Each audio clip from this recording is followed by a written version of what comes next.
Olá a todos, bem-vindos a mais um episódio da Prova de Contacto. Olá Ruben. Olá.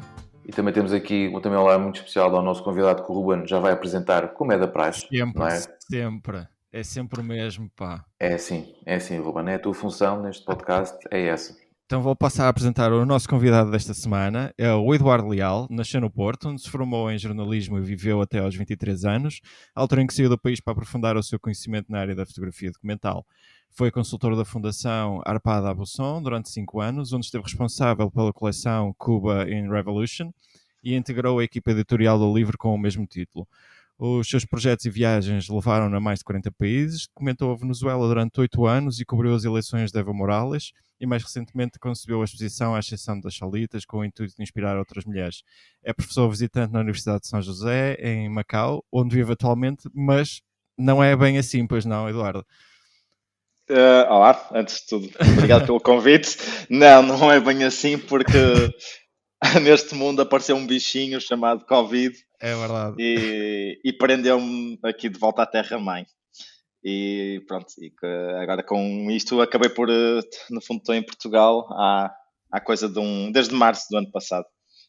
Curiosamente, vim cá para apresentar um trabalho e 2 dias depois o mundo parou. E pronto, e desde então estou aqui porque o governo de Macau não abre fronteiras, então não há maneira de voltar a casa. Sim. Portanto, são umas férias forçadas. São. Sim, está a saber um bocado a férias, mas já estou a ficar cansado, sinceramente. Férias é bom até um certo tempo. Depois chega uma altura que começa... Estás numa terra tão bonita, Eduardo. Sim, é verdade. Para quem nos está a ouvir, eu depois de ter ficado preso na minha linda cidade do Porto, mas eu tenho um problema que, curiosamente, eu ouvi o podcast do Gonçalo, acho que foi a última edição de Conversas com, e o Gonçalo, por acaso, falava de que primeiro foi para fora e depois encontrou histórias em casa e que não sentia a necessidade de ir para fora porque tinha histórias para fazer em casa. Eu, por acaso, sou completamente o contrário. Eu realmente preciso estar fora, quase. Também porque, se calhar, estou quase há 20 anos fora do país, não sei. E quando venho para cá, venho sempre com o chip de férias e de ver amigos e tudo, e desligar-me um bocado. Então, quando cheguei ao Porto e fiquei preso no Porto, fiquei um bocadinho atado.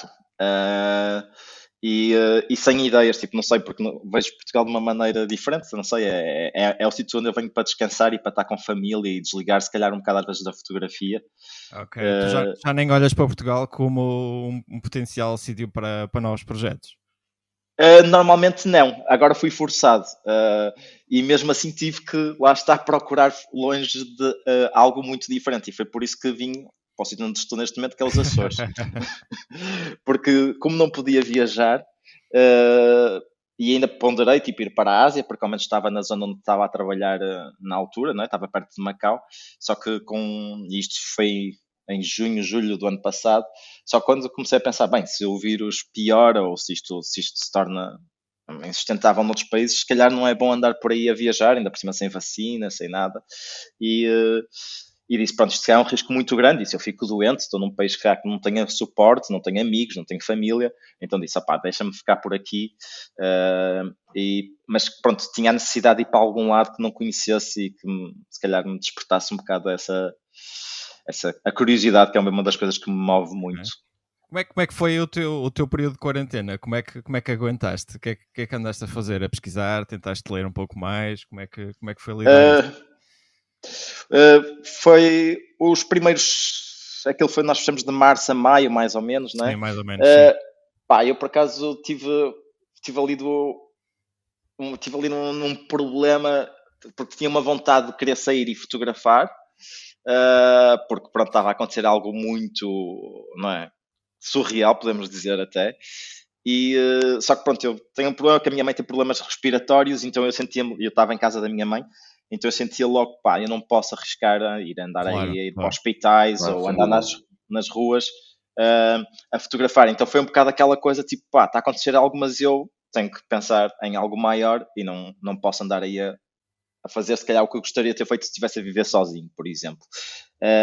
Então pronto, fotografei a partir de casa, da janela, um bocado dos meus estados de espíritos com o tempo, que era uma das coisas, porque felizmente da casa da minha mãe temos uma vista muito interessante sobre o Porto e a Igreja da Lapa e tudo, então eu andei Ok. a fazer uma série com um tripé montado e todos os dias ia fazendo fotografias que mostravam um bocado o meu estado de espírito de estar fechado em casa e estar a acontecer nada no mundo, mas ao mesmo tempo muita coisa no mundo, e não o poder documentar, e então se documentava dessa forma, e depois dediquei-me sim a pensar no que seria o pós, que era um bocado, também editar um bocado, olhar para o meu arquivo e procurar fotografias que nunca tinha pegado nelas, que se calhar às vezes são um bocado esquecidas, li imenso, cozinhei, passei muito tempo na cozinha, engordei bastantes quilos, que acho que foi um mal de muita gente também. Sim. Muita gente começou a se dedicar também à culinária. Sim, foi à culinária e bem, ia ir ao supermercado e experimentar vinhos que não tinha bebido antes. É verdade. Sim. Acho que sim, também aprofundei no meu conhecimento de vinhos nessa altura. E pronto, e foi assim um bocado passado o tempo. E até que depois ao ponto de começamos a abrir e tal, e pronto, eu ainda tinha, curiosamente, a sorte, é porque a minha companheira, a minha namorada, é de Macau. Curiosamente veio na mesma altura que eu, por isso ficamos confinados durante esses 3 meses. Ok. O que foi ótimo, porque depois ela conseguiu um voo de repatriamento e eu já não a vejo há mais de um ano, não é? Sim, então até valeu a pena, porque tivemos 3 meses de 24 horas quase praticamente juntos. E pronto, e a gente não sabia o que vinha aí, porque ela, quando foi Claro. repatriada, eu achava que num mês ou dois estava de volta, e isso ainda não aconteceu. Então tem sido assim, este bicho veio-me dar um bocado as voltas à vida. Veio mudar a toda a gente, não é? Ainda mais para Sim, ti que sim, sim. estás a morar do outro lado do mundo. Por isso, se calhar até Pois, podemos começar um bocadinho por aí, porque força.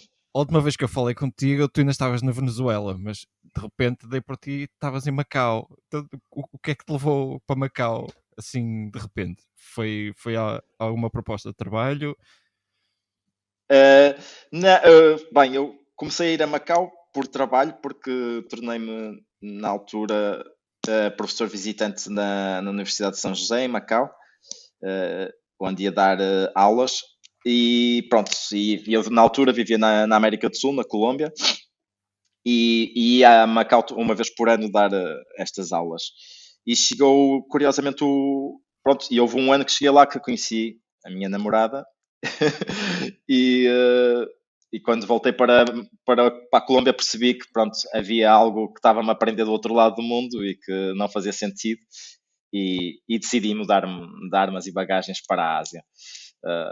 Curiosamente, tinha sempre esse sonho de um dia ir viver para a Ásia, porque foi uma zona do mundo que eu viajei quando era backpacker e gostava muito. Pronto, não pensava, talvez pensava que fossem 10 anos ou uma coisa assim, mas pronto, o destino lá me pregou uma partida, e pronto, tive que seguir o coração e mudar-me para a Ásia, que não me arrependo, acho. Até ao momento que aconteceu isto tudo, estava a ser uma aventura fascinante. Pois. Então, e achas que lá encontraste novas oportunidades para fazer reportagens ou focaste mais na parte da educação, uma vez que estavas como docente? Curiosamente, eu quando fui para lá, deixei praticamente a parte docente. Eu continuei a dedicar-me à fotografia, porque sempre achei que é o que eu quero fazer, e fazer reportagens e fotografia documental. E curiosamente, quando cheguei lá, ainda dei um semestre de aulas, mas depois apercebi-me que, pronto, eu quero continuar a fotografar, e se calhar havia uma oportunidade para enverdar mais pela parte educativa. E pronto, e depois também em termos de horários não funcionava, e não só. Na altura, quando eu me mudei para a Ásia, passado poucos meses, começou uma coisa que foi os protestos em Hong Kong, e eu estava ali ao lado. E então, com a quantidade de trabalho que tive Isso. nessa altura, sim, e eu lembro que de me perguntarem se eu não queria dar aulas em setembro, e eu a pensar, tipo, pá, ok, eu vou-me fechar numa numa sala de aulas, e sei que em Hong Kong está a acontecer imensa Sim. coisa, e tipo, não vai dar. Decidiste ir para os protestos. Ir para os protestos, claramente, porque acho que, tipo, eu não me importo, adoro partilhar conhecimento, e por acaso tenho um gosto em dar aulas, mas Mas pronto, eu sou fotógrafo, não sou professor, e se tiver que pôr as duas em pratos de balança, obviamente pende sempre para o lado de fotografar e de documentar o que se está a passar. Já tive umas experiências de dar workshops e tal, mas pronto, isto de dar aulas mesmo, a minha experiência é um bocado diferente, se calhar, para Portugal, não é? Porque eu estou a falar que estou a ensinar numa universidade em Macau, onde a maior parte dos meus estudantes são chineses, e tenho alguns filipinos, alguns portugueses porque acabam lá por ir por Erasmus e apanham a minha cadeira, mas a maioria é com chineses e pronto, é um desafio muito grande, não só por causa da barreira do idioma, porque apesar de ser uma universidade em inglês, muitos deles têm muita dificuldade no idioma, como tenho em termos de... Pá, é cultural, há um choque cultural muito grande, porque eles são muito bons a fazer coisas muito específicas que a gente peça, mas não são as pessoas mais criativas no mundo. E era uma dificuldade muito grande que eu tinha, que era de lhes dar exemplos para eles se inspirarem para um projeto, por exemplo, vamos dizer, uma ideia qualquer que tínhamos para desenvolver um projeto, e eu dava-lhes exemplos só para eles se inspirarem, e eles traziam-me quase cópias dos projetos que eu lhes apresentei. Ou seja, são muito bons a replicar, e se vem a luz assim, eles vão procurar a luz como estava e tal. Eles sim, replicam muito bem e tecnicamente até muitos são muito bons, mas depois sim, falta aquela parte às vezes da criatividade, da imaginação, da própria, de ouvirem a própria voz, porque acho que é um bocado, infelizmente, naquele lado do mundo, pronto, não estão muito... Não tem muito essas oportunidades de explorar a própria voz e as próprias ideias, não é? E aí há uma dificuldade muito grande, e pronto, e acho que de certa maneira isso às vezes também para mim era uma coisa que me punha um bocadinho, desanimava um bocadinho a dar as aulas e tudo, porque pronto, porque uma pessoa quer puxar e está à espera de alguma coisa, e eles às vezes, pronto, não retribuem assim muito, pronto, porque há ali uma barreira muito grande, cultural. Curiosamente, como eu tinha depois às vezes alguns alunos das Filipinas e até de Erasmus e isso, e notava uma diferença completamente diferente, ou seja, não era a minha comunicação que eles não entendiam, mas era mesmo, pá, são culturas diferentes, e abordagens, pronto, também depois que eram diferentes e que se espelhavam no resultado final. Eduardo, diz-me uma cena. Outra coisa também comparativamente com a questão da parte de educação, eu sei que tu foste um daqueles que teve a grande oportunidade de estar nos workshops do Eddie Adams, e curiosamente o nosso anterior convidado, o Gonçalo, vai participar agora na próxima edição, por isso estamos a atingir 2x2.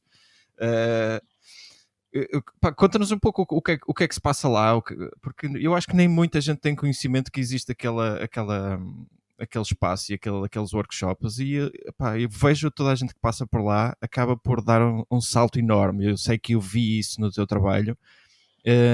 Conta-nos um pouco o que é que se passa lá. Bem, pronto, para quem não sabe, vou dar um bocadinho de contexto da workshop. O Eddie Adams Workshop é uma workshop organizada pela família, pronto, era pelo Eddie Adams, que era um fotógrafo famoso pela fotografia do assassinato de um Vietcong, que é um polícia a segurar a pistola na cabeça de um Vietcong. Sim. Pronto, para quem não se lembra, se calhar. E pronto, e ele tinha este sonho de criar uma workshop. Ele tinha comprou uma quinta com um celeiro enorme, que é onde realmente se passa a workshop. E pronto, e a coisa era dar oportunidade a jovens fotógrafos de contactarem, desde editores, e de terem ali uns dias de aprendizagem. E é uma workshop gratuita, ou seja, é financiada pelos patrocinadores. E no fundo eles convidam fotógrafos jovens. Aquilo acho que, eu não me lembro bem, mas acho que era tipo os 3 primeiros anos como profissional ou 5 anos como profissional que te podes candidatar, pronto, mais ou menos. Ou que estejas a estudar fotografia documental, e tem que se mandar a candidatura, e normalmente eles escolhem 100 fotógrafos por ano. Eles dizem que normalmente são 90 americanos e 10 estrangeiros, o que não é bem verdade. Não, isso eu até ficava muito contente, pronto, mas não é bem verdade, porque eu vi mais estrangeiros lá, mas pronto. E pronto, no fundo, a verdade é que pronto, normalmente é uma fatia maior americana, mas também é aberta a pessoas de todo o mundo, e eles convidam 100 fotógrafos para este, vamos dizer, fim de semana prolongado, que eu acho que aquilo dura mais ou menos à volta de 4 dias. Nesta quinta na região de Nova Iorque, assim.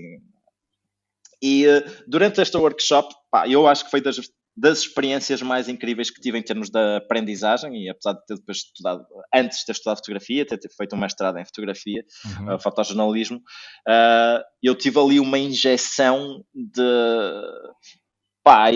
inspiração, de conhecimento, de networking, como nunca tinha tido em lado nenhum. Isso, nem mesmo se calhar em Perpignan, tipo, eu acho que Perpignan é um sítio muito interessante. É isso que eu ia dizer, porque opa, das pessoas que eu conheço que já por lá passaram no Eddie Adams, opa, eu acho que em termos de carreira fez-lhes muito melhor esse workshop do que um fim de semana em Perpignan. Sim, se calhar porque acho que vamos dizer que não há.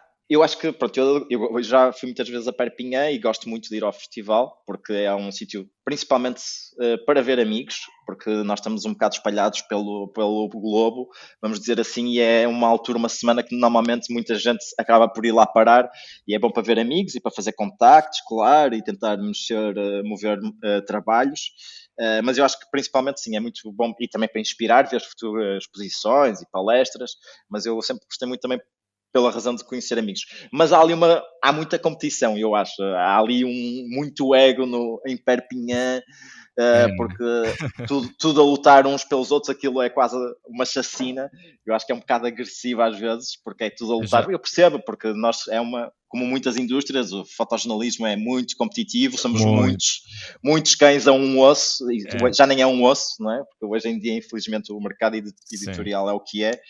E, claro, toda a gente quer sobreviver e até podemos usar todos muito bem uns com os outros, mas toda a gente quer sobreviver e pronto, e está ali tudo um bocado facas na mão. Perpignan é muito exagerado. Eu já ouvi histórias de fotógrafos a querer mostrar portfólios enquanto estão no urinol com o editor, por isso... Pois, sim, é verdade. Pronto, e é isso. E vamos dizer que, por exemplo, em o Eddie Adams, aquilo não, porque aquilo tem tudo nós estamos todos juntos, ali não há... Eu não sentia aquela coisa da competição nem nada. Não sei também se calhar porque também é gente que está no início de carreira e uns são estudantes ou não, mas há ali muita mais interação, abertura, há ali uma irmandade que se cria ali. Ou seja, estamos ali todos pelo mesmo, mas estamos todos a aprender uns com os outros e mesmo os editores também não sentem tanto aquela pressão, porque também vão lá para ter vão lá porque querem ir, também vão lá porque se vão divertir.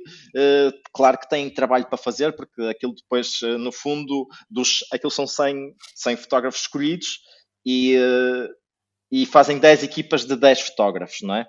Cada equipa tem uma cor e recebes, por exemplo, tens um líder da equipa, que normalmente é um fotógrafo de renome. No meu caso, na altura, quando fui, era o Matt Black.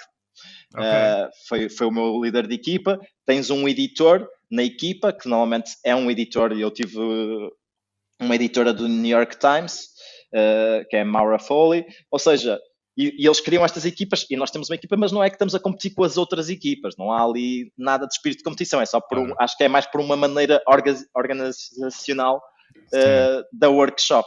E depois, pronto, no fundo o workshop é muito tempo de palestras, temos revisões de portfólio, temos festa e temos um assignment que eles já organizaram, depois distribuem por cada participante um assignment para fazer, que já está tudo tratado, tu não tens que tratar de nada, eles já têm para onde é que tu vais fotografar, já falaram com as pessoas, o acesso está garantido, e tu passas, acho que é uma tarde normalmente e uma manhã. Ou seja, é uma tarde, sim, sais um dia e no da manhã seguinte também podes ir acabar vamos dizer, o assignment. Pronto.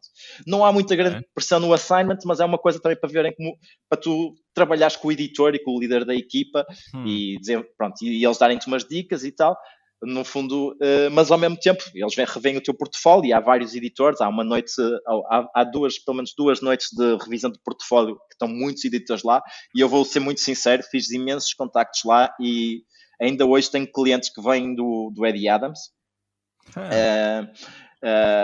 que conheci lá e continuei e comecei a trabalhar a partir do Eddie Adams mais tarde, uns meses mais tarde comecei a trabalhar com eles e ainda hoje se mantém. Por isso foi logo uma porta muito grande e depois eu acho que quando saí do Eddie Adams saí a fotografar melhor. E não sei se foi. Eu acho que sim. Eu lembro-me do teu trabalho antes e do teu trabalho depois. Opá, foi um salto brutal. Por isso é que eu digo, toda a gente que passa por lá, aquela escola, pá, quem conseguir, opá, fico super contente porque eu sei que é um passo enorme na carreira de um fotógrafo. Sim, eu recomendo, porque eu não sei, é assim, eu acho que eu tive, por exemplo, tive a sorte de estudar para a Inglaterra e tive numa escola que é o London College of Communication, que realmente tínhamos também boas palestras e tínhamos pessoas incríveis a falar, mas tipo, naquele fim de semana prolongado no Eddie Adams, tipo, ter palestras desde do Eugene Richards, do James Natry, do. Uau. Está-me a falhar agora o nome dele. Fogo, e eu ainda por cima adoro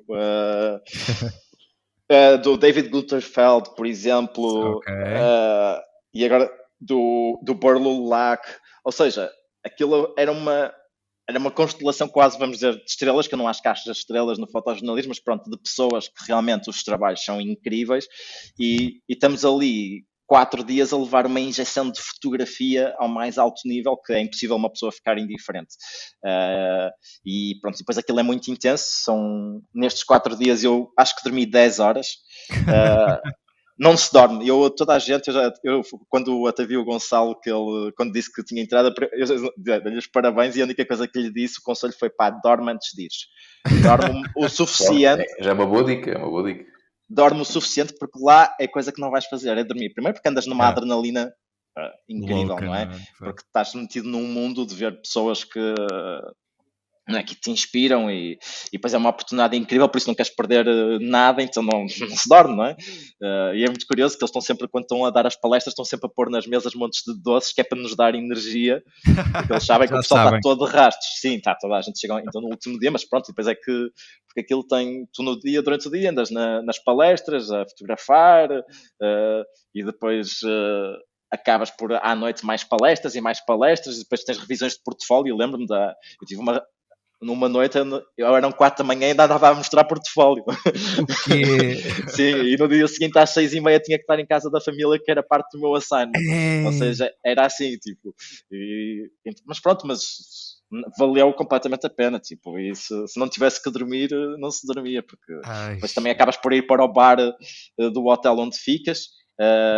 Pronto, depois são 100 miúdos, vamos dizer, não é bem miúdos, porque eu também quando fui também já não era bem, já estava no início dos meus 30, mas pronto, sabe, temos 100 pessoas, 100 fotógrafos metidos num hotel. Claro que isto depois também tem um bar e toda a gente acaba no bar, não é? Na conversa. Claro. Networking. Exatamente, é networking e diversão e dançarmos e pronto. Então acho que é impossível, sim. E sinceramente, quando digo que foi uma das maiores experiências em termos educacionais que tive, acho que sim, foi mesmo. E recomendo a toda a gente. Eu sei que é. E não desanimem, porque eu vou ser sincero, eu candidatei-me ao Eddie Adams Pai 4 vezes. Por isso, enquanto era estudante, até houve um ano que não me candidatei, que já estava um bocado desanimado, e depois também achava, tipo, se calhar este ano, pá, vou descansar, e sim, acho que foi a 4ª vez, ou em 4 anos, tipo, ou seja, candidatei-me 3 vezes, acho que foi isso, foi a 3ª candidatura, e foi ao 4º ano que... Porque pronto, mandava, e eu tipo, depois de 2 negas, pensei, pronto, se calhar, pá, realmente, e acho que houve ali um ano que eu até tipo, estava meio desanimado, e disse, pá, olha, este ano não vou mandar. E depois um dia, no ano seguinte, me sentei-me à secretária e disse, pá, vou mandar, e pá, olha, é o que é. E também porque eu sentia, o meu tempo está a acabar, tipo, porque eles, pronto, têm aquela, supostamente... Sim, as limitações, não é? As limitações, mas eu acho que não... Pronto, aquilo também acho que é um bocadinho flexível, porque eu já tenho amigos que foram lá parar e eu acho que já tinham uma carreira mais longa. Eu acho que aquilo também eles... se sentirem que uma pessoa merece ou, pronto, de alguma maneira, acho que devem abrir portas. Acho que são bastante flexíveis, mas sim, eu recomendo a toda a gente que esteja a estudar fotojornalismo ou fotografia documental em Portugal, porque sim, tem que ser, não é fotografia de casamentos ou nada contra isso, mas sim, para quem quer fazer fotojornalismo ou fotografia documental, é muito por favor. É muito específico, mas recomendo porque pode... Pá, é assim, mal não faz. Acho que ajuda muito, pode ajudar muito numa carreira e, pá, sim. No mínimo vão se divertir. Tu há bocado falaste que ainda tinhas clientes que vinham através disso. Deste método daquilo que tu olhas para o mercado, tu sentes que os clientes ainda vêm muito através daquilo que já conhecem do teu trabalho, que já reconhecem o teu nome, ou sentes que ainda há uma parte que vem tipo de redes sociais, coisas assim do género? Achas que influenciou alguma coisa as redes sociais e os portfólios e isso? Eu realmente, é assim, eu não sou a melhor pessoa nas redes sociais. Eu puxo-me, tenho que me esforçar muito para pôr posts e há alturas que ponho uns posts numa semana, sou capaz de pôr 3 ou 4 porque estou-me a forçar mesmo para tentar alimentar o bicho.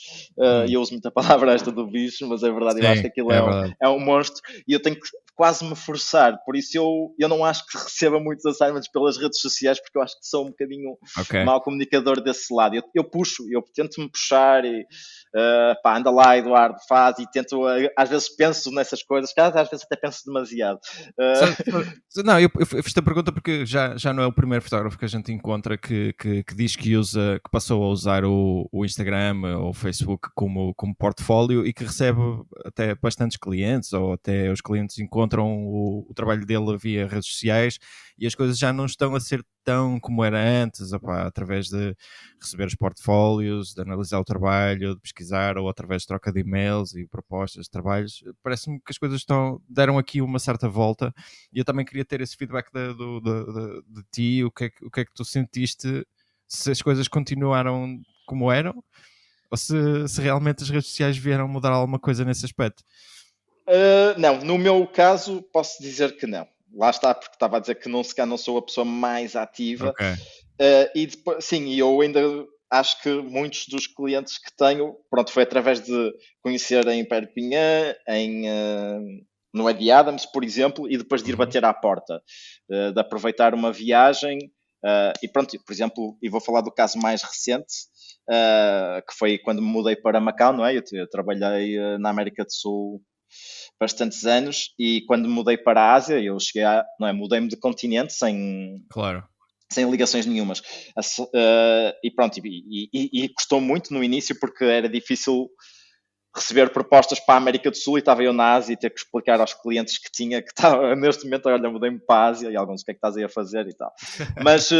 Mas pronto, tive esse desafio, então tive que ser muito proativo e o que fiz foi, pronto, Macau felizmente está ao lado de uma cidade gigantesca que é Hong Kong e onde tem, bem, agora talvez menos por causa de tudo que está a passar em Hong Kong, mas onde estão muitos das sedes desde New York Times, da Bloomberg, da AFP, para o continente, ou mais ou menos. Sim. E então uma das primeiras coisas, tinha mudado para Macau há poucas semanas e uma das coisas foi pegar no portfólio. Antes de ir, comecei a mandar e-mails para Hong Kong a marcar reuniões para me encontrar com os editores e fui 3 dias para Hong Kong andar a bater as portas todas e pronto, já tinha algumas pré-marcadas e as que não tinha, tentava arranjar maneira de chegar aos sítios e tentar falar com os editores para me apresentar e dizer, olha, eu estou aqui, mudei-me agora para Macau, pronto, apresentava e levava o meu trabalho e pronto, era um bocadinho o que se faz em Perpignan, pronto, não talvez na casa de banho, não é atrás deles,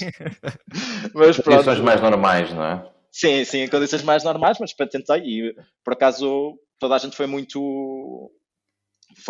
receberam muito bem, muito disponíveis e tudo, uma parte dos sítios deram-me tempo, nem que fosse às vezes 15 minutos, que eu percebo, editores, Claro. eu acho que devem ter, bem, uma vida desgraçada em termos de gente atrás deles a toda a ordem, seja pelo e-mail durante o ano, ou seja em festivais e tudo. E pronto, eu ficava contente quando me davam 15 minutos, há uns que me diziam, pá, olha, Eduardo, tenho 10 minutos, 15 minutos, mas houve uns que até, sim, fomos tomar um café, ficamos uma hora na conversa e tal. E a verdade é que, pronto, depois dessa ronda, achei que vamos ver o que é que se passa, e a verdade é que passado umas semanas começaram a entrar uns e-mails com algum trabalho e ao fim de pouco tempo eu já estava a trabalhar imenso, por isso eu acho que isso ainda é muito, para mim, isto é a minha experiência obviamente, ainda funciona um bocado assim, e eu como não sou muito ativo nas redes sociais. Não, desculpa, nunca procuraste tentar encontrar uma posição mais permanente num jornal ou numa revista? Não. Ou preferes essa liberdade que o freelancing te permite de procurar as tuas histórias? Gosto mais realmente de ser freelancer. Para ser sincero, adorava, pronto, acho que o melhor de estar preso a uma revista, a um jornal, e pá, isto é uma coisa que se deve sempre falar, é que nós sabemos a desgraça que se paga na nossa profissão e Exato. saber que ia ter um cheque todos os meses garantido é de certa maneira é algo que pá, tira um peso muito grande das nossas vidas, não é? Porque nós vivemos numa incerteza sempre muito grande. Sim, sim. Mas eu nunca procurei porque felizmente ainda consigo equilibrar as coisas e eu prefiro muito ter a minha liberdade, fazer assignments, mas ter tempo para desenvolver projetos pessoais, porque é isso que me levou muito a isto de fazer fotografia documental, é que eu sou curioso por natureza, acho que como a maior parte dos fotógrafos, e pronto, eu tenho as minhas histórias, tenho coisas que gostava-me de debruçar e eu sei que muitas destas coisas as revistas não me vão dar e cada vez é pior, não é? Porque os orçamentos cada vez são mais pequenos e há menos espaço e pronto, e eu prefiro arranjar maneira de financiar e tentar fazer e depois vender mais tarde e não estar preso a um órgão de comunicação, uma revista, uma agência e tudo. Mas claro que vou ser sincero que às vezes também penso, tipo, pá, se calhar era mais fácil, tanto em termos económicos e de estabilidade na vida, não é? Mas se calhar depois também, pronto, tinha que abrir mão de outras coisas, então nunca me puxou muito. Já pensei, às vezes, pronto, até não me importava, mas depois, pronto, passado, e acho que isso é mais naqueles momentos que a gente está mais em dúvida e as coisas não estão a ir tão bem, não é? Porque uma pessoa não vende o trabalho ou Nem as todos coisas. os momentos são bons, não é? Não, isto, eu tenho amigos meus que acham que a minha vida é fabulosa porque eu só carrego num botão e passo a É, vida não a é? viajar. Todos acham que isto é tipo, pá, tu tens a tua vida é incrível, tipo, tu só carregas num botãozinho e estás sempre a viajar. E eu, primeiro, viajar não é férias, e eu não consigo quase viajar de férias, tenho que sempre ter um propósito para ir fotografar alguma coisa.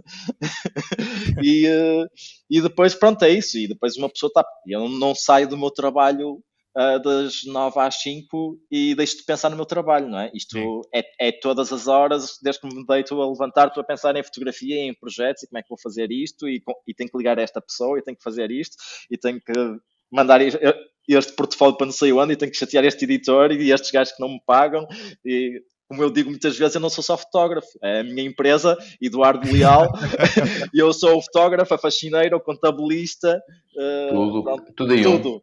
Tudo em um, Social media exatamente. manager, marketeer, faz tudo Marketeer ao é mesmo isso, tipo, e uma das coisas que realmente as pessoas acham que eu passo a vida só tirar fotografias, não é? Eu acho que 80% do tempo eu não estou a fotografar, estou a fazer outras coisas, seja É bom pesquisa, dizeres isso, é bom dizeres isso, porque muitas pessoas acabam por ir atrás daquele velho romantismo, não é? Da fotografia e do fotojornalista, que é assim tudo muito bonito e Que idílico, é glamouroso.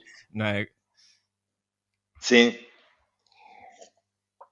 sim, há esta imagem, e assim, eu vou ser sincero, eu não quero fazer outra coisa da vida, mas sim, mas tenho tenho umas coisas, pronto, não são tão glamourosas e tudo, e como todos os trabalhos têm coisas mais chatas de se fazer, e outras menos. Claro, eu gostava de ouvir essas pessoas quando tu foste detido na Venezuela, o que é que eles acharam do glamour da- dessa altura, não é? Pois. Sim. Pronto, mas são ossos às vezes do ofício, não se deseja que aconteçam, mas às vezes, pronto, são Sim. coisas que acontecem e há que lidar com elas e pronto.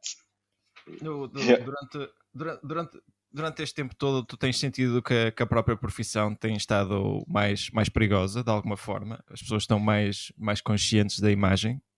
Sim, claramente. Não, primeiro, uma coisa que acho que no início, e pronto, porque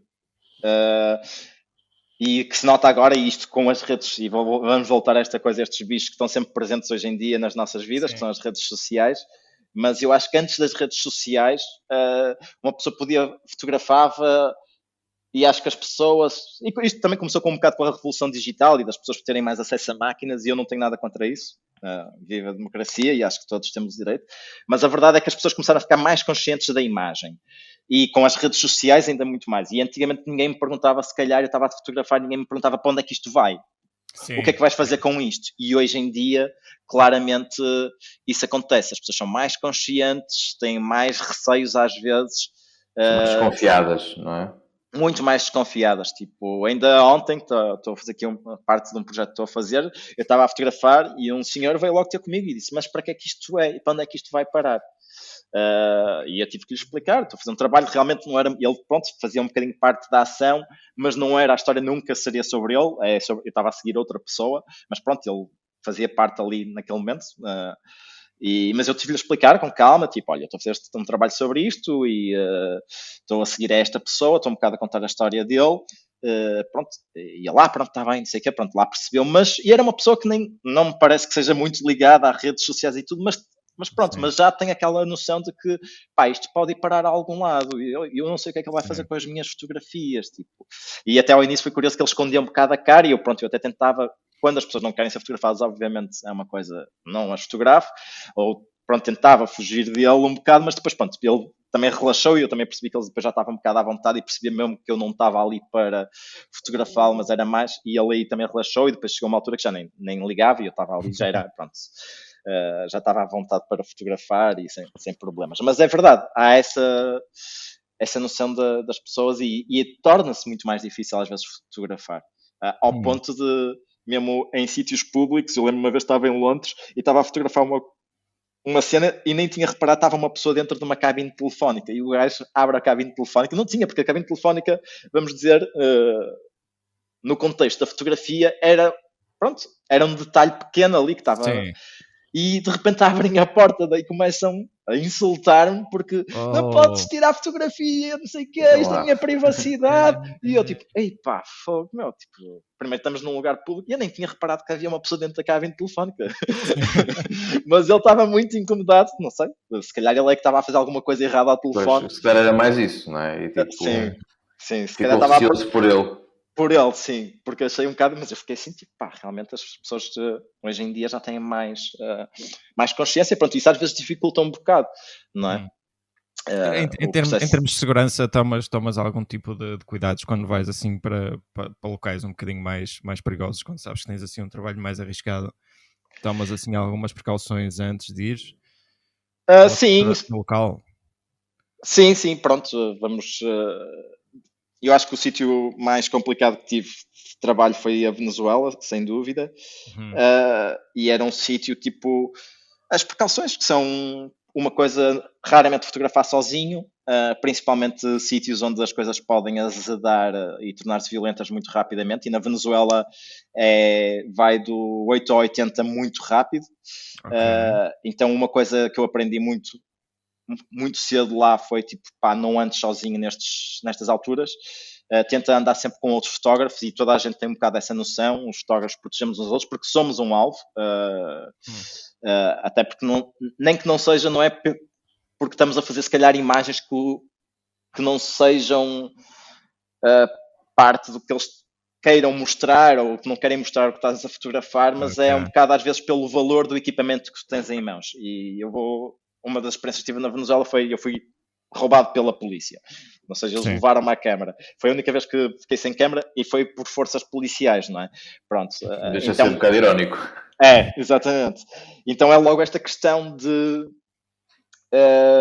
não estar sozinho, porque não é só de alguém que te pode fazer mal, mas pronto, é isso, é que também és um alvo pelo equipamento que tens e pronto, e curiosamente, pronto, a mim aconteceu-me com as forças de segurança. Não andar sozinho, tipo, eu tenho extremamente cuidado os cartões, eu estava sempre a trocar de cartões ao fim de algum tempo, porque tipo, trocava o cartão e escondia os cartões nas meias caso isso acontecesse para não perder fotografias. Manter sempre contacto com cá fora, e quando digo cá fora, do país,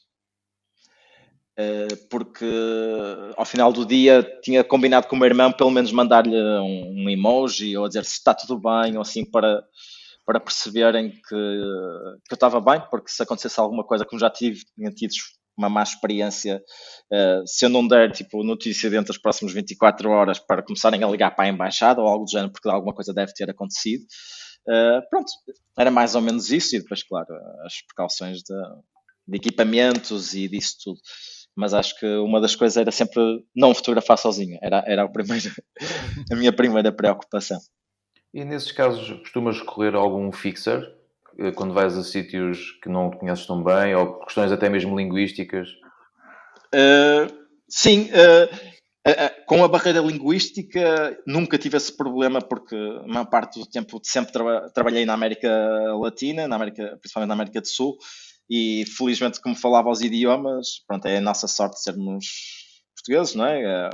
Eu ao início não falava espanhol, falava portunhol, depois mais tarde, com tanto tempo lá que desenvolvi o espanhol, mas a verdade não tinha essa liberdade de não precisar de alguém que me traduzisse, mas sim, de vez em quando precisava de alguém para ter acesso a sítios, recorria a fixas que felizmente muitas vezes era amigos ou amigos de amigos que tinham contactos e tudo, pronto. Que foi algo que mudou muito quando eu fui para a Ásia, porque obviamente, e isso foi uma das dificuldades, eu estava habituado a chegar a qualquer sítio, podia começar uma conversa com qualquer pessoa e chegar aos sítios às vezes por mim.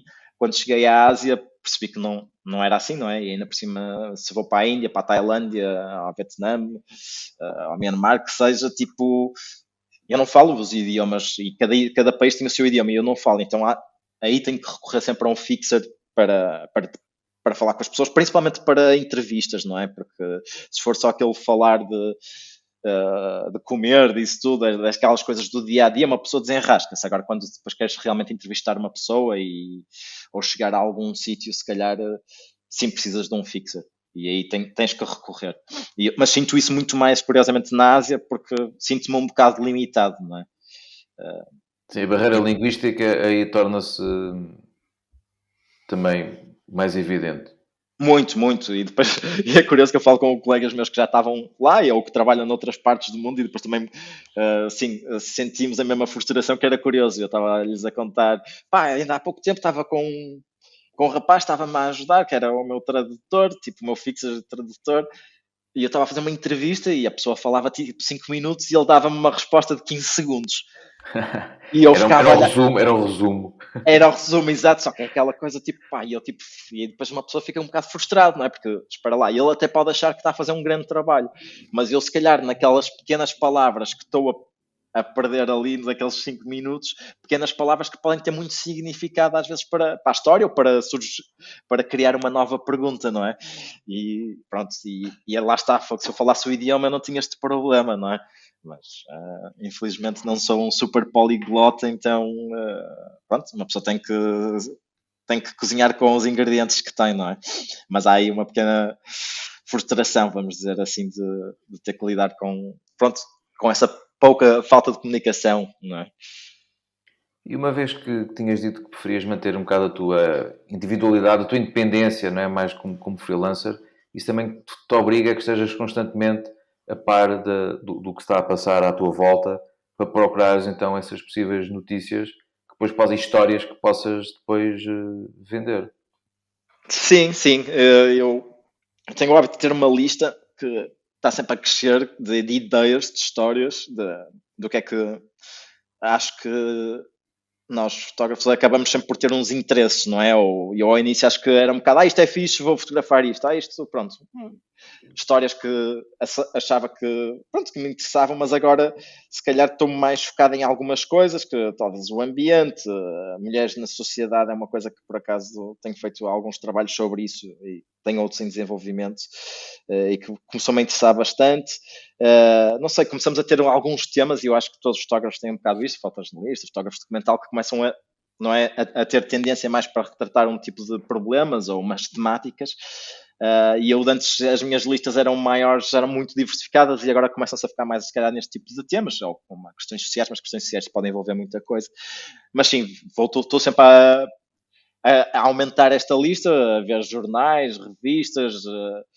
Uma coisa que eu acho que é muito útil é os jornais locais, por exemplo, das áreas onde se trabalha. Antigamente era muito na América Latina, agora como pronto, estou mais virado para a Ásia, tento seguir jornais ingleses. Pronto, tem que ser lá por causa do idioma, mas jornais ingleses do país ou da cidade, por exemplo, se for o Bangkok Post ou o South China Morning Post em Hong Kong, não sei o quê, e esses jornais são muito úteis, jornais locais, são muito úteis para encontrar histórias, pequenas histórias que às vezes podem dar ideias para projetos. Então eu estou sempre naquela, sempre à procura de coisas que digo, opá, olha, isto pode dar uma boa história, lá vai para a lista e tal. Pronto, e não queira dizer que eu desenvolva logo, começo a fazer pesquisa louca, mas fica a ideia ali e depois vou, pronto, também vou gerindo com o meu calendário, porque pronto, tento mais ou menos ser minimamente organizado de tipo, ok, infelizmente o Covid veio estragar um bocado isso, mas tento mais ou menos os próximos meses eu ter mais ou menos planeado onde é que gostaria de estar, e o que gostaria de, se calhar, olha, daqui a 2 meses eu vou para ali, vou para a Tailândia porque estou a fazer este projeto e vou dedicar um mês ali e tal, e depois se calhar volto e depois passado um mês ou dois vou para ali e vou fazer aquilo, ou volto para a Tailândia para continuar este projeto. Pronto, tipo, vou um bocado programando a minha vida um bocado assim para a frente, mas claro, sempre muito aberto que se vier um assignment, normalmente eu tenho que dar prioridade a isso, porque é isso que depois no fundo acaba por pagar o resto, não é? Essa liberdade.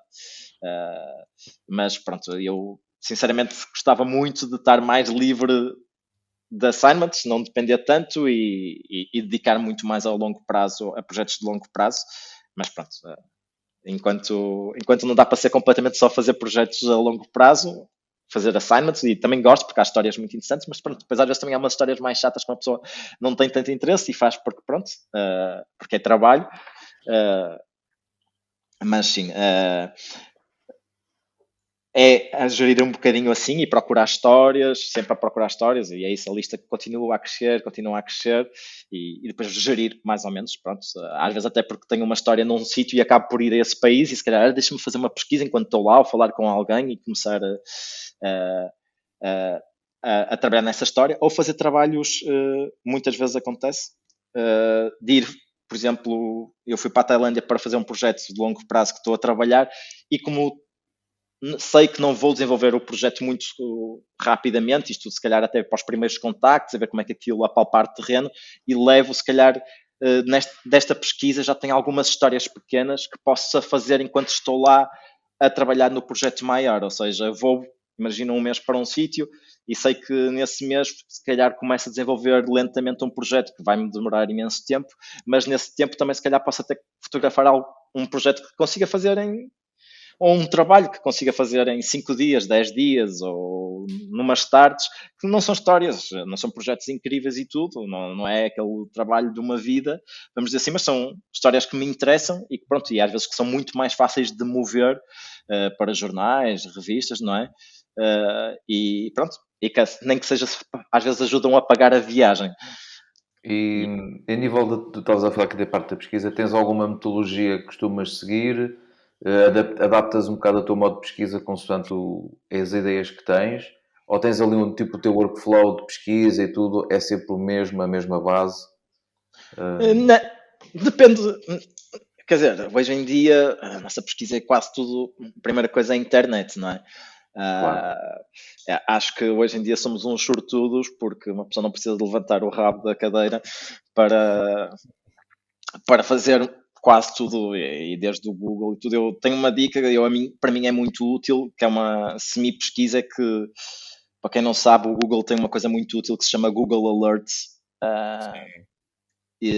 que eu uso bastante porque começa a criar uma pessoa no Google diz-lhe tipo um tema ou umas palavras e ele começa-te a mandar um e-mail com uma listagem, por exemplo, de notícias sobre esses temas. E isso é muito útil quando eu tenho alguma coisa que queira trabalhar, por exemplo, isso é parte de pesquisa e depois, claro, vou lá filtrar no e-mail que ele manda com 20 links de jornais e revistas, um apanhado, por exemplo, da semana, do que se falou nesse tema, se houver algo sobre esse tema, e depois vou lá filtrar e ler, e às vezes ajuda bastante na pesquisa. E depois, claro, falar com pessoas que já lá tiveram ou que estão lá, amigos, colegas, ver o que foi feito, é muito importante, se houve já gente que comentou esse tema ou não. Livros, eu sou uma pessoa muito ligada a livros, por isso acho que é muito interessante e que é uma maneira ótima também de se fazer pesquisa. E às vezes não tem que ser só livros factuais, mas às vezes até a literatura do sítio que toca nas temáticas. E pronto, e vou adaptando aos poucos, filmes, tudo. Pronto, uma pessoa vai adaptando também com o que está disponível e ONGs, depois se chegar, quando for mais para o terreno, já entrar em contacto para perceber melhor também. Até diferentes níveis de abordagens e depois ajudas, não é? Depois, pronto, depois aos poucos uma pessoa vai desenvolvendo, quando já tem mais as ideias formuladas, depois começar a procurar mais a logística no terreno e o que é que se pode fazer e a abordagem, mas pronto. Há uma coisa, curiosamente, eu não sou uma pessoa que vai com uma ideia muito fixa do que vai fotografar, porque já percebi que não funciona muito bem, que eu sempre fui com umas ideias assim, o projeto vai ser assim, e vai ser, a ideia vai ser focada nisto, e vai ser se calhar mais baseada em retratos do que noutra coisa, e depois acabo com uma coisa completamente diferente. Por isso já percebi que é um bocado vai, deixa go with the flow, não é? Diz-me Vai, uma coisa, deixa... foste para a Bolívia para fazer as imagens do Plastic Trees, já ias com essa ideia? Era algo que tu já conhecias ou foi algo que tipo tropeçaste, viste aquilo assim, está aqui qualquer coisa? Sim, foi praticamente quase literalmente tropeçar num dos arbustos e dizer tcharam, está aqui, porque sim, é engraçada essa história porque eu estava na Bolívia não para fotografar arte de plástico, eu estava na Bolívia primeiro para as eleições presidenciais, depois acabei por ficar lá por mais tempo e depois ia fazer um trabalho que precisava de uma autorização do governo para entrar numas minas de lítio no sul da Bolívia. E eu tive 15 dias num hotelzinho numa povoação, pai, com 300 pessoas à espera que me dessem autorização, que curiosamente nunca veio, que não me deram. E estava 15 dias lá sentado, praticamente num hotel, num sítio onde não se passa nada, e quem esteve na Bolívia sabe que Uyuni, a única coisa que tem incrível é lá o Salar Uyuni, que são os desertos de sal gigantescos. Então eu estava lá na povoação e estava à espera, passou um dia, passaram dois, tipo, pronto, ia ali, dava uma voltinha, pronto, e depois sabia que havia ali um cemitério de comboios, uns comboios tipo quase do século passado, abandonados, e eu, olha, acho que vou dar ali uma volta e tirar umas fotografias àquilo, porque realmente eu não tenho nada para fazer, eu estou ali a consumir livros e filmes e à espera que os gajos me liguem a dizer, sim, pode ir, tenho autorização. Então eu fui passear e, curiosamente, enquanto eu estava a fotografar estes comboios, para mim, não é? Isto não era um trabalho nem nada, era para estar entretido, reparei que havia estes arbustos todos com o plástico lá agarrado, assim, toda agitada ao sabor do vento. E eu sempre, curiosamente, há anos que andava a pensar fazer alguma coisa com o plástico, com sacos de plástico, mas é muito difícil, pronto, eu nunca encontrei como fotografar sacos de plástico, porque não é coisa particularmente muito interessante de se fotografar. E quando vi aquilo, disse, olha, isto parece... Olha, um sítio se calhar pode ser interessante. E comecei a brincar com aquilo, não é? A tirar umas fotografias para baixo, para cima, mete nesta posição. Pronto, baixa a câmera, sobe a câmera, pronto. E depois quando cheguei ao quarto hotel comecei a olhar para as fotografias e houve uma que disse, ei lá, espera lá, acho que cheguei aqui a uma maneira de fotografar. Tem um sítio que realmente representa o problema que eu quero abordar. E acho que está aqui uma ideia que se calhar posso explorar. Pronto, e no dia seguinte lá voltei eu outra vez e comecei a brincar. Como já tinha tanto tempo disponível, aproveitei e comecei-me a dedicar a isso. E curiosamente saí desse sítio de Uni sem fotografar o que era suposto ter ido fotografar, mas vim com um trabalho de novo. Afinal correu bem, então assim sim. Menos mal, não é? Pelo menos conseguiste aproveitar a ida. E estás lá. Sim. Não, de qualquer maneira, eu acho que nunca nada é perdido, não é? Mas não estava à espera de sair lá com um projeto, ainda por cima com um projeto que depois até teve recebeu alguma atenção e tudo, e pronto, e serviu o propósito. E vou dizer uma coisa muito sincera com esse trabalho. É que é algo muito diferente do que tudo que eu faço. Então, quando eu fiz aquilo um bocado, olha, era isto, descobri, mas eu nem sabia o que fazer com aquilo. Vou ser sincero. Eu quando depois saí do Uni, editei aquilo e fiquei a olhar para aquilo e eu, e agora? O que é que eu vou fazer a isto? O que é que eu vou fazer isto? Porque normalmente a quem eu vendo trabalhos, eles não estão muito à procura disto, não é? Porque aquilo é um bocado, Claro. vai a puxar um bocado para o fine art, Sim. uma coisa, não é? Não há ali, primeiro não há gente, não há pessoas, a temática, pronto, ok. E na altura já se falava um bocado de plástico, mas não tanto como agora. Mas pá, eu não sabia, eu estava um bocado às aranhas, tipo, pronto, olha. Mas pronto, depois eventualmente aquilo ganhou asas quase próprias Sim. e tomou o seu caminho e pronto. E aí Eu acho fico que contente. o Sony Awards deu-lhe um impulso enorme. O Sony Awards foi o primeiro impulso, porque acho que as primeiras pessoas a verem as imagens foram os júris do Sony Awards. Então, É curioso. bem, pelo menos começaste logo em grande. Foi curioso, porque lembro perfeitamente de estar a.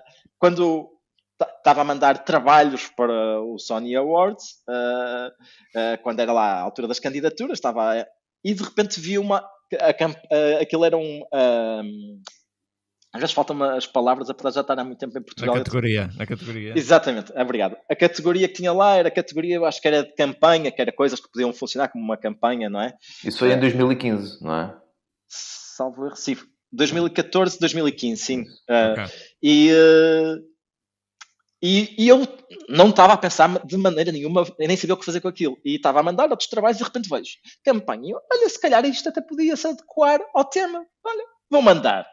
E pronto, mandei, nunca mais, até que um dia ligam para o telefone, eu vejo um número de Londres, de Inglaterra, que me ligaram, e eu até pensei, opá, deixa-me atender, pode ser um editor, tipo, não é?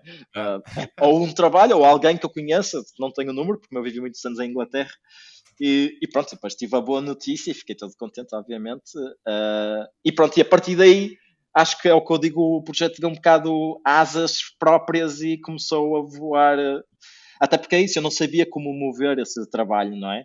E curiosamente ele descobriu o seu próprio caminho. E pronto. Mas essa temática do plástico, depois também voltaste lá novamente.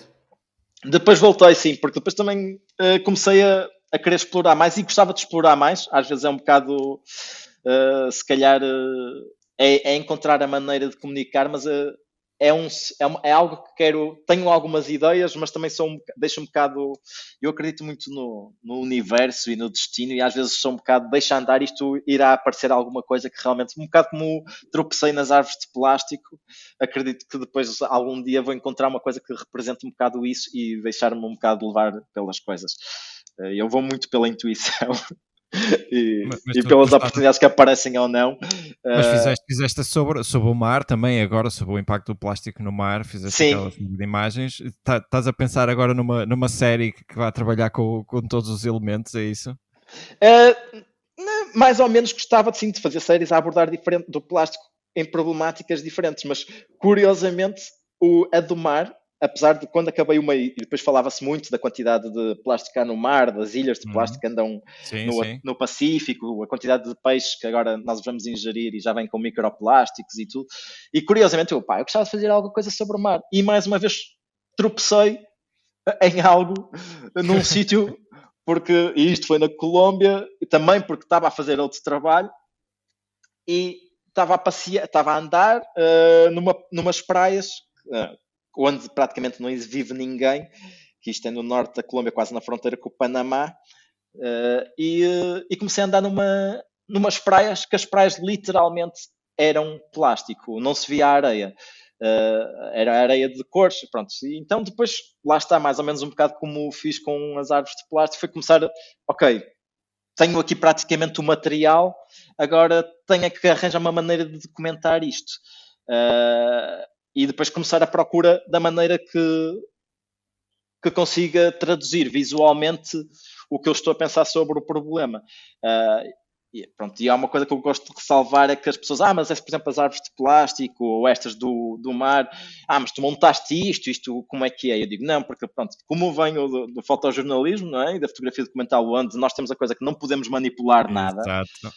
E eu também sinto, eu aqui também não posso, não me sinto, é que me sinto estranho de que se fosse de repente recriar. Eu até tenho curioso que estou a fazer um projeto e já me aconselharam às vezes, porque não faz uma coisa mais criativa, que se calhar podes até contar a história, mas se calhar num estúdio ou assim, eu não consigo, Para mim é algo, ter que mandar alguém dizer, olha para ali, agora mete ali isto, agora monta isto, pá, a mim faz-me bué da confusão, porque se calhar, pronto, porque está integrado na nossa cabeça que não podes fazer estas coisas. Então depois para mim é muito difícil mudar deste chip.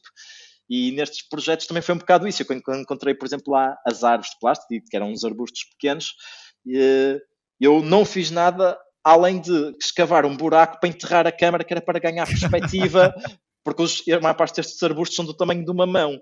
E eu para transformá-los numa árvore, pá, tinha que dar uma perspectiva completamente diferente. Então a única coisa que eu fiz ali toca a cavar e enterrar a câmara para ganhar uma perspectiva, não é de fotografar de baixo para cima, para aquilo transformar-se numa coisa para mudar a escala, vamos dizer assim, dos arbustos. E a mesma coisa foi com o plástico. Eu via o plástico ali na praia e tudo, mas eu disse, não, mas eu quero plástico na água, e não sei o quê. Então andei, e no meio das rochas depois descobri ali uma zona onde as ondas e a quantidade de plástico que estava nas águas fazia ali quase, parecia uma máquina de lavar e um constante movimento. Eu disse, opá, acho que é isto aqui que representa mais ou menos, está aqui as condições perfeitas, então só foi mais ou menos pensar a hora do dia que eu quero ir fotografar, que tenha luz que me interessa, a posição, e depois ir para lá e fotografar, mudar um bocadinho o ângulo, fotografar até encontrar, pronto, a imagem ou o que traduzia, o que eu gostava de comunicar e representar a ideia que eu tinha acerca deste problema. Pronto, mas nunca houve manipulação em nada. Então é curioso. Isso é uma questão ética que eu acho que todos deviam seguir, pelo menos no que toca ao fotojornalismo e ao documental. Quase que estavas a falar, estava-me a dar aqueles flashbacks daquela história toda do Steve McCurry, não é? Sim. Que fazia aquelas manipulações estranhas em pós-edição. Infelizmente, né? Como eu quando vi fiquei... assim, já houve muitos casos nos últimos anos, mas assim, né, do Steve McCurry, pronto, até mais pelo passado que tem. Sim, mais pelo historial, não é? Sim, o historial, fiquei assim um bocado tipo, pá, fogo, não. É um bocado, no melhor pano cai a nódoa, né? Uma das coisas que ao preparar a entrevista, eu percebi-me que tu tens imensos trabalhos e tens imensos prémios, e para uma entrevista que não podemos estar constantemente a estender para 3 horas, como já fizemos algumas vezes, de todos estes trabalhos que tu fizeste, houve assim algum que te tenha marcado pessoalmente, que tu sentiste que também mudaste com a história que documentaste? Eu acho que todos tocam-nos de alguma maneira, não é? Mas se calhar o que eu poderia falar agora que me tocou mais foi o último, se calhar, ou um dos últimos, que foi quando estive a cobrir os protestos em Hong Kong. Talvez porque o que se está a passar lá estava uma mudança muito rápida no mundo. Eu acho que eu sou muito crítico de que nós não aprendemos com a história, e a história é cíclica. Sim. E estamos a ver um aumento de nacionalismos e de extremismos no mundo. E quando falamos em Hong Kong, obviamente, porque é o governo chinês, mas vemos, não é? Pronto, agora não, se calhar não tanto porque o Trump saiu, mas tínhamos o Trump, não é? Temos aqui o Chega em Portugal, temos uma quantidade de loucos, eu acho, assim, espalhados pelo mundo. E quando eu estava a documentar aquilo, quando estava em Hong Kong, estava a sentir, sabes, era aquela coisa, isto também nos pode acontecer, tipo, nós podemos, isto... de uma maneira ou de outra também podemos daqui a uns tempos estar, e curiosamente nesse ano era Hong Kong, era o Chile, era na Bolívia, na Colômbia, montes de protestos, também depois havia em Paris com os coletes amarelos, ou seja, isto, se repararmos, há muitos protestos, há muita gente insatisfeita, há governos cada vez mais tristes, e acho que ali tocou-me muito. E eu podia falar de outras coisas sociais que também me tocaram, de outros projetos, mas se calhar este é talvez por ser mais recente, e se calhar também porque o que se está a passar em Hong Kong, eu agora, para mim, Macau supostamente é a minha casa. Eu digo supostamente porque não estou lá há 1 ano e pico por causa da pandemia, mas ainda eu tenho casa lá, a minha namorada está lá, e também sentimos um bocado na pele que as coisas estão a mudar lá, que está a haver limites de liberdade de imprensa, e isto posso falar porque a minha namorada também ela é jornalista e está a sentir isso lá, que há problemas de liberdade de imprensa e outro tipo de restrições, já não se comemora, por exemplo, o aniversário de Tiananmen, desde há 2 anos, já nem quase em rodapé passa nas notícias, ou seja, quando nos últimos 20 anos sempre se celebrou, agora já não. E aí, pronto, se calhar ver aqueles jovens na rua a protestar por algo que eu acho que é tão sagrado como é a nossa liberdade de expressão, de movimentos, começou-me a tocar, tipo, e foi muito curioso quando eu estava a fotografar, às vezes vinham ter connosco, quando digo connosco, com os fotógrafos e tudo, mas a mim, pronto, posso falar do meu caso muito especificamente, de virem-me perguntar o que é que tu pensas disto, e a coisa que eu lhes dizia era, opá, e eu vou-vos ser sincero, eu se estivesse no vosso lugar, eu estava aí convosco, eu estava no vosso papel. Eu acho que estava a lutar também por isso. Se calhar mais do que ir fotografar, se calhar se fosse no meu país, mais que ir fotografar, eu ia lutar pela liberdade. Se calhar lutava com uma câmara. Mas ao mesmo tempo também se calhar não ia ser um jornalista, ia-me ser muito mais um ativista, não é?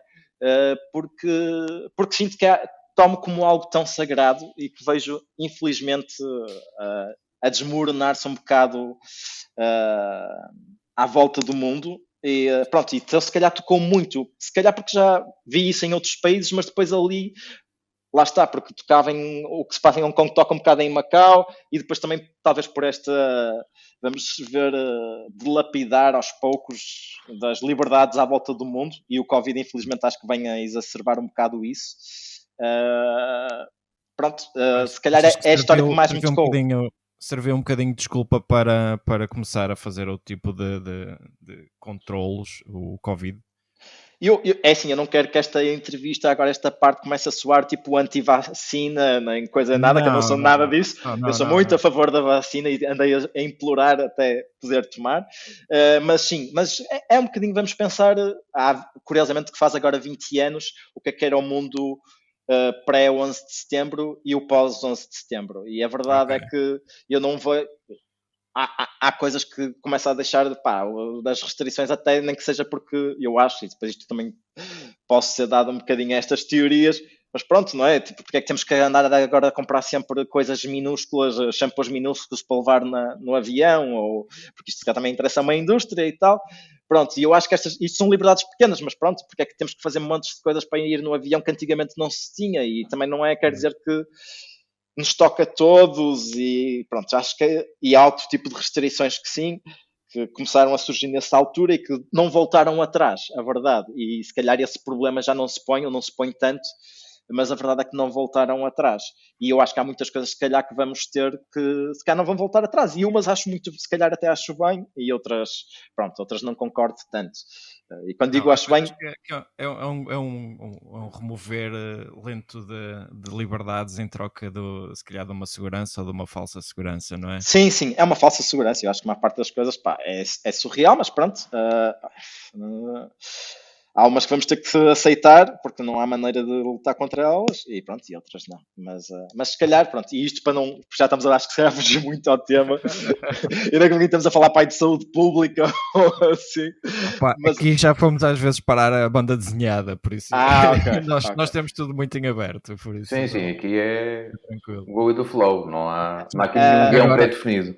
Sim, já que estamos a falar, normalmente é comum perguntar-se aos fotógrafos que tipo de influências é que tiveram, ou que autores é que dentro da fotografia que gostam, e tu sendo alguém que vem de jornalismo e que vem de letras, também gostava de saber que tipo de influências é que tu bebes ou bebias da escrita. Há assim escritores que te influenciaram no teu trabalho? Não sei se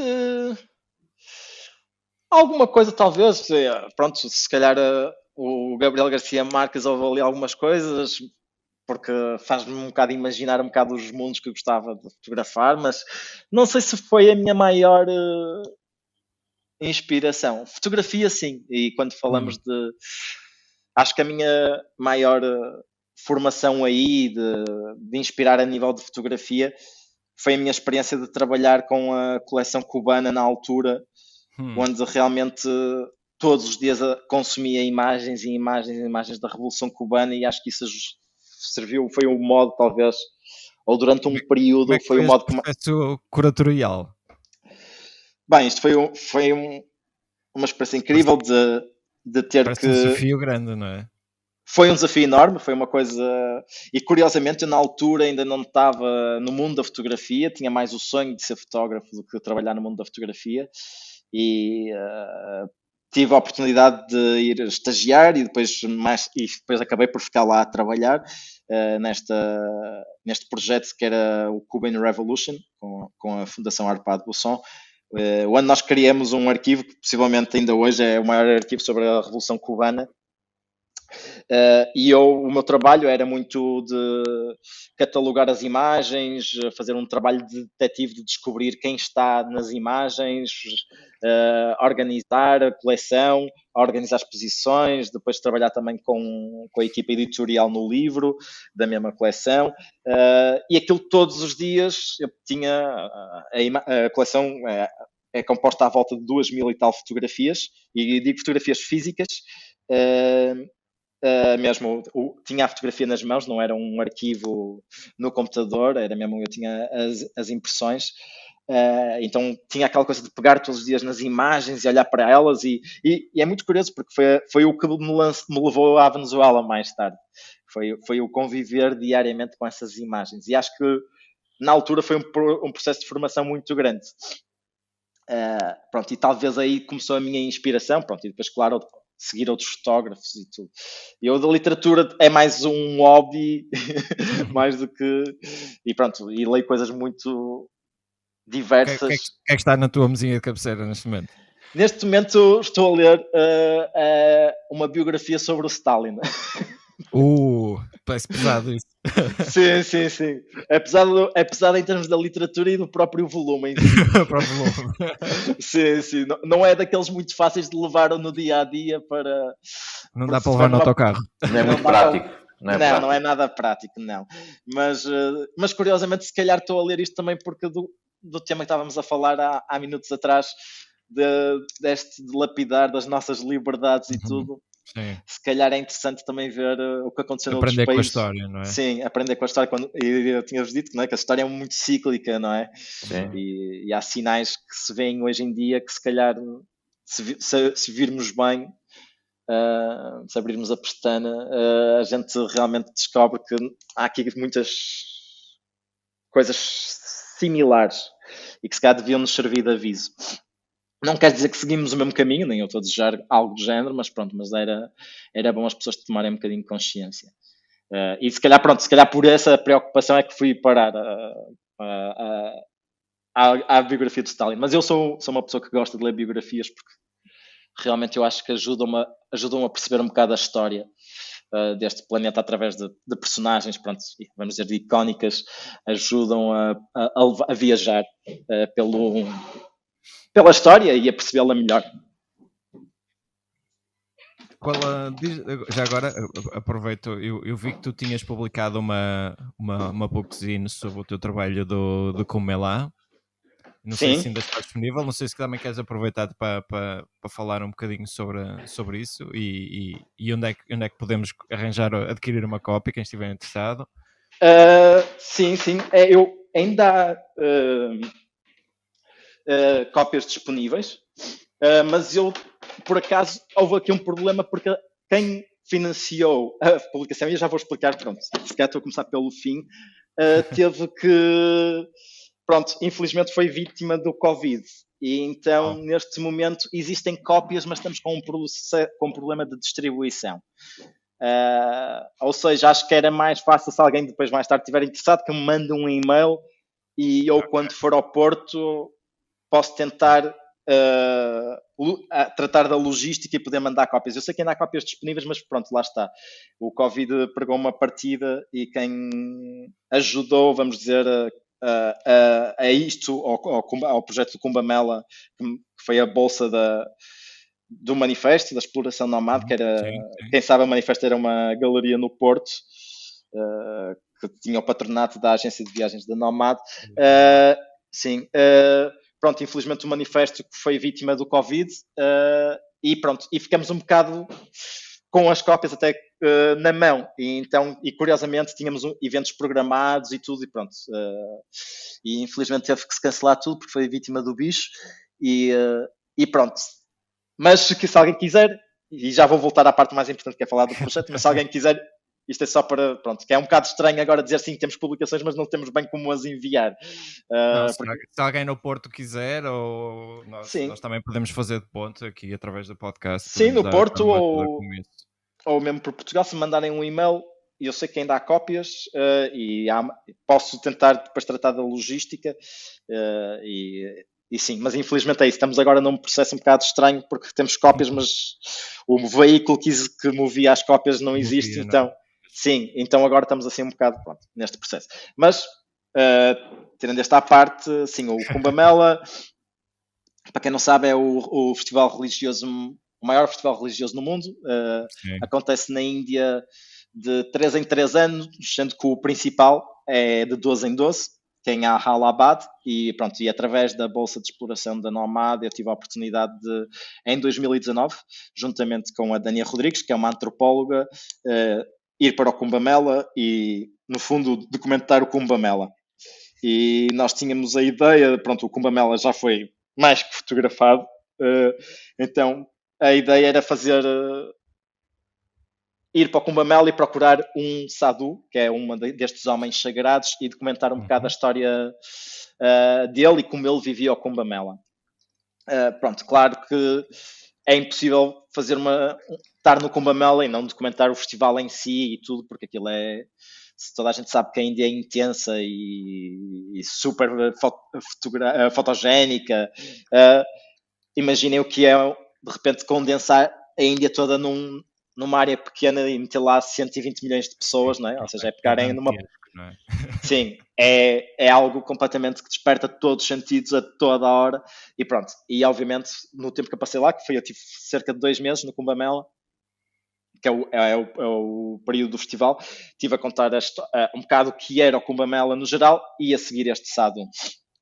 Pronto, e depois disto surgiu no final o projeto, que era o Kumbamela, de onde produzimos uma exposição que teve em exibição no Manifesto, e depois mais tarde fizemos a publicação, que infelizmente lá está, foi apanhada pelo bicho e nunca ganhou asas, ou nunca teve a oportunidade realmente mesmo de ser distribuída.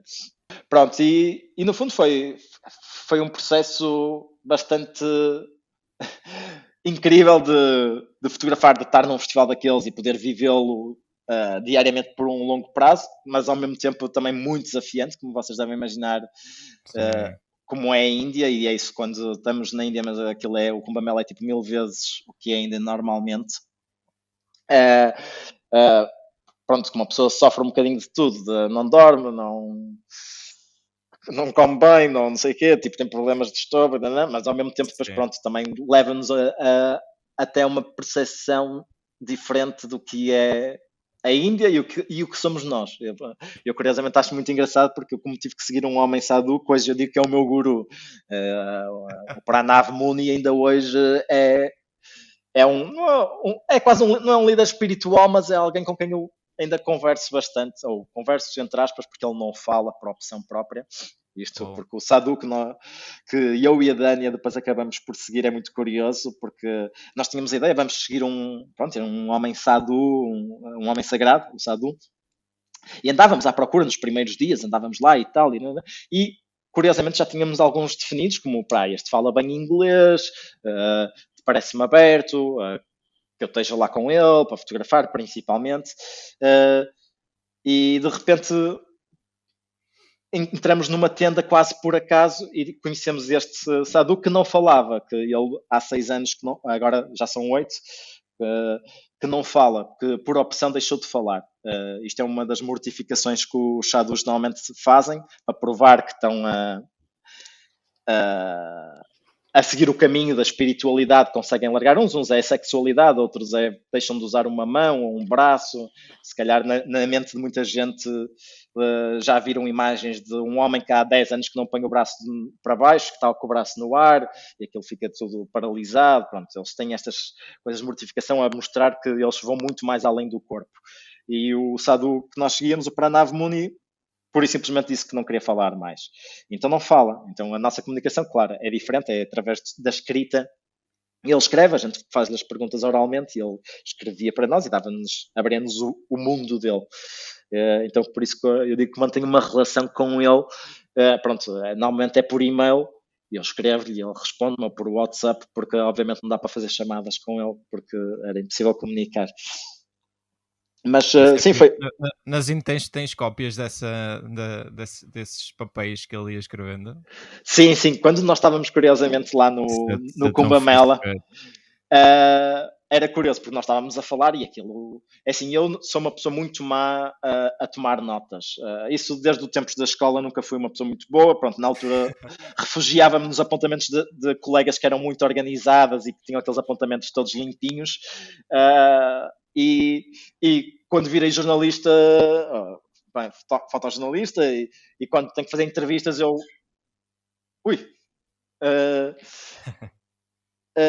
Refugio muito no telefone em gravar as coisas e depois ouço e transcrevo as entrevistas, porque eu sou muito má com as notas. Então, quando as pessoas estão a falar, se eu estou a tomar notas, acabo por não estar a ouvir bem o que a pessoa. Pronto, não sou uma pessoa que faz as duas coisas muito bem ao mesmo tempo. É verdade. E então prefiro estar a ouvir e estar realmente a ouvir a pessoa e se calhar tirar uns tópicos só para me lembrar da próxima pergunta que vou fazer, mas não estou ali a escrever tudo, porque senão vou perder o fio à meada.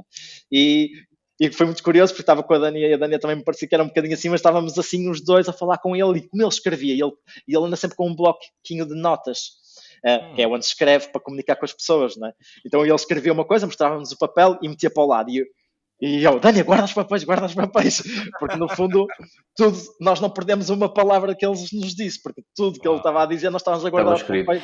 Estava tudo escrito, está tudo aqui, era só. Pronto, mas depois acabamos com uns farfalhões enormes de papel, porque, claro, isto foram com a Daniela lá e depois mais tarde foram quase 2 meses de papeizinhos, não é? Então ele está sempre a escrever e tipo, guarda o papel. Principalmente, pronto, havia uns que depois já não era preciso, que a gente percebia, pronto, isto aqui não tem interesse nenhum, às vezes era quer chá, ou uma coisa assim, mas depois obviamente tínhamos outras.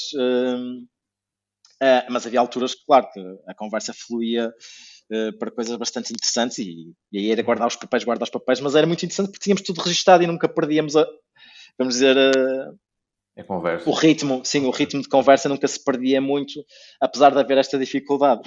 E acabou por ser muito útil. Por isso foi curioso. Diz-me qual é o próximo passo agora na tua carreira? O que é que tu tens planeado para o futuro? Voltar a casa. Pronto, mas isso já esperámos, pá, mas isso agora foi um momento muito ET. Sim. É do go home. Em vez de ser phone home, é go home. É do go home. Bem, o que é que tens em calha? Eu estou nos Açores agora e quando vim para os Açores, lá está, vim porque precisava de um sítio se calhar um bocadinho diferente, como estava a dizer no início da conversa, então estou a desenvolver alguns projetos, trabalhos, alguns eu não sei bem o que vai ser, é um bocadinho aquele go with the flow, porque também nunca me aconteceu isto de ir para um sítio e não saber quando é que eu me vou embora. Sim, porque eu supostamente vim para os Açores e ia estar aqui, na minha cabeça quando vim, eram se calhar 2 meses ou 3 meses, eu já estou cá há 1 ano.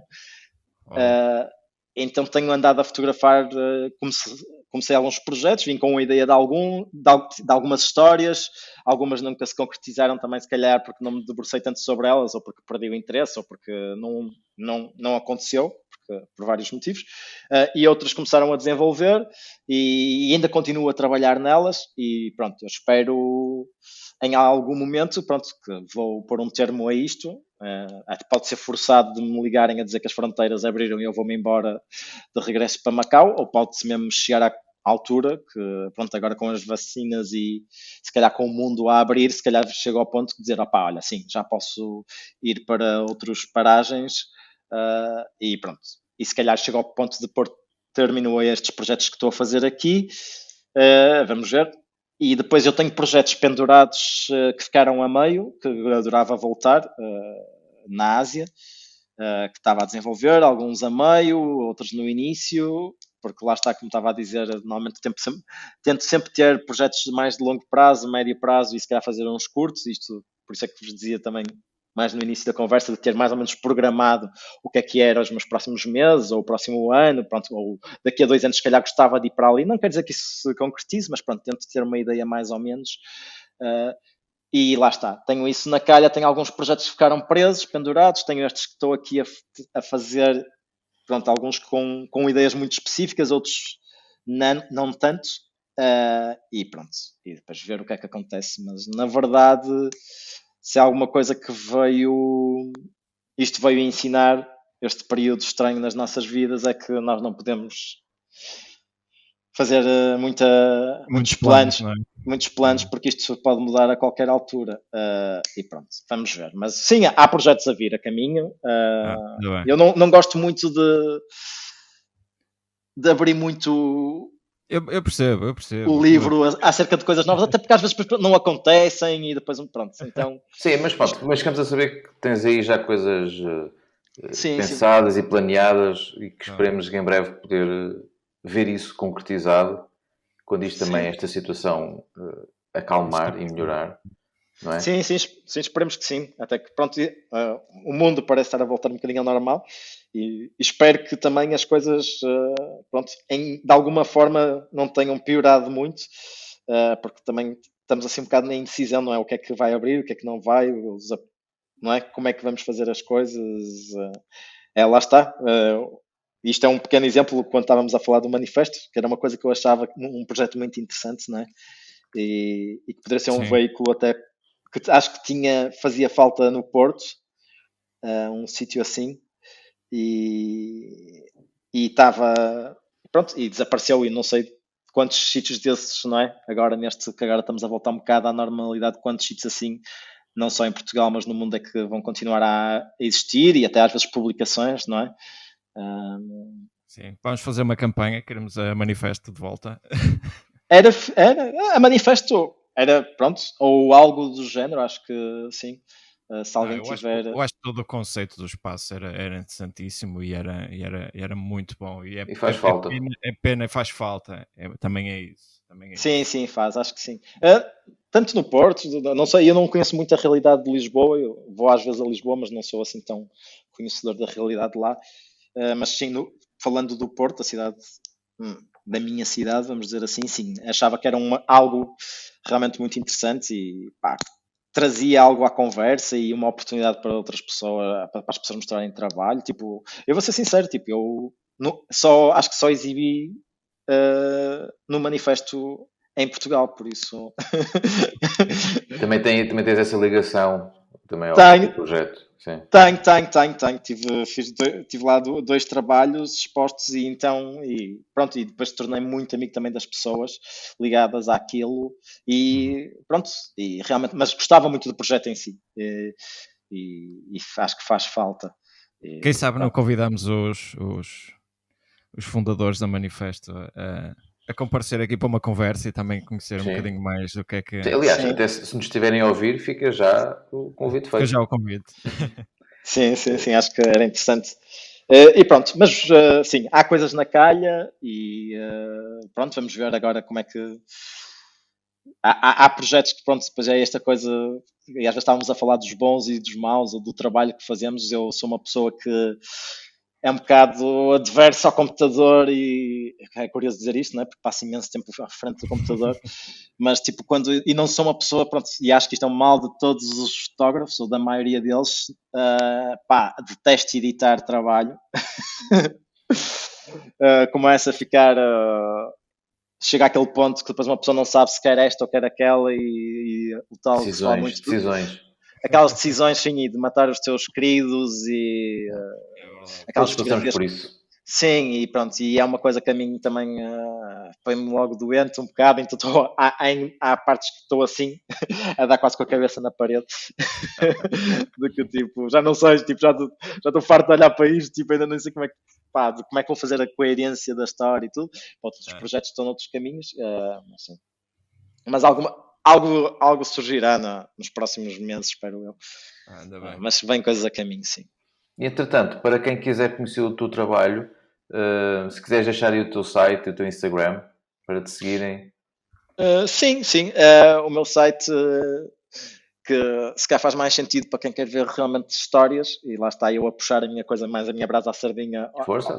mais ao passado do que às redes sociais. Pronto, o site é eduardoleal.co.uk.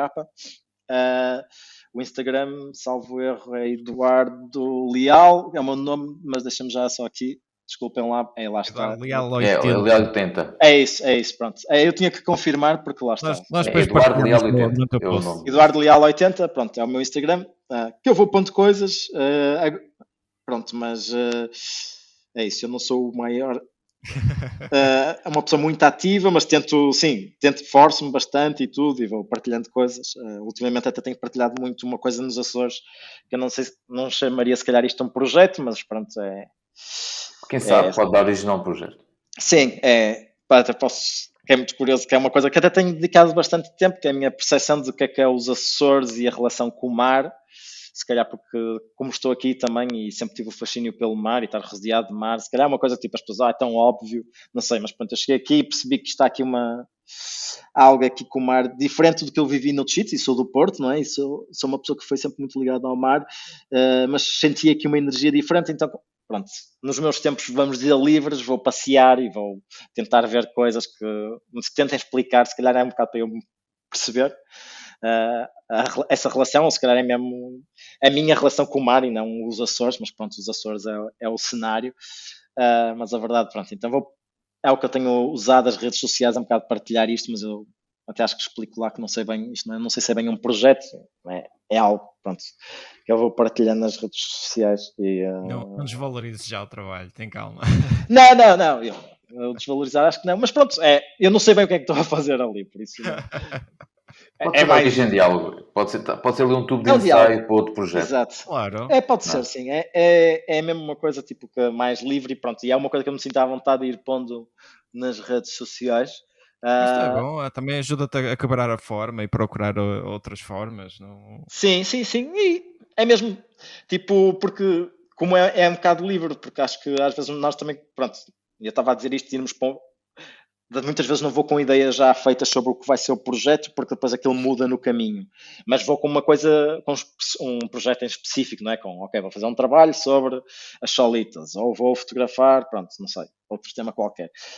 Neste caso não é um bocado, isto começou com umas fotografias que fui tirando, e quando comecei a ver já andava a fotografar muito este tipo de género de fotografias, e pronto, e lá continua. Mas sim, bem, se seguirem no Instagram é isso, vão levar com muitos Açores nos próximos tempos, acho eu. Pronto, é bom sinal também, que é um sítio espetacular. Sim. Recomendo. Fica o convite, não só para visitarem os Açores, mas acima de tudo para seguir e acompanhar o trabalho do Eduardo, ao qual nós mais uma vez agradecemos por teres aceito o nosso convite. Eduardo. Com todo gosto. Espero que quem tenha estado a ouvir o nosso podcast tenha gostado e certamente vai gostar. E então, se forem ver o trabalho de perto do Eduardo, vão ver trabalhos fantásticos. Vale a pena. Por isso, fiquem a acompanhar o trabalho dele. E já sabem, se tiverem sugestões, comentários, sabem como nos contactar, seja através do Instagram, prova de contacto podcast, ou por nosso e-mail, prova de contacto.podcast@gmail.com. Estejam à vontade, mesmo para divulgarem livros que tenham publicado ou exposições que estejam também a decorrer ou que vão iniciar, podem-nos também contactar, que a gente, com todo o gosto, a gente divulga os vossos livros, as vossas índices e as vossas exposições. Da nossa parte está tudo, não é, Ruben? É isso. Vamos começar Eduardo, também já. Muito obrigado e vamos começar já a pensar no próximo.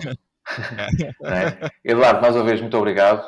Obrigado, El. Consigas rapidamente regressar a casa para continuar também e os teus trabalhos e esperamos encontrar brevemente.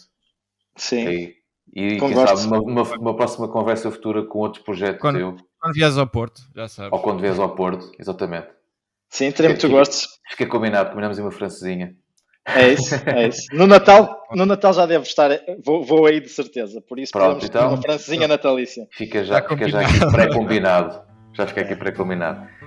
quem está desse lado, muito obrigado por estarem a acompanharem-nos. Continuem a seguir também o nosso podcast. Mais uma vez convidamos as vossas sugestões e até breve. Até breve. Um abraço, malta.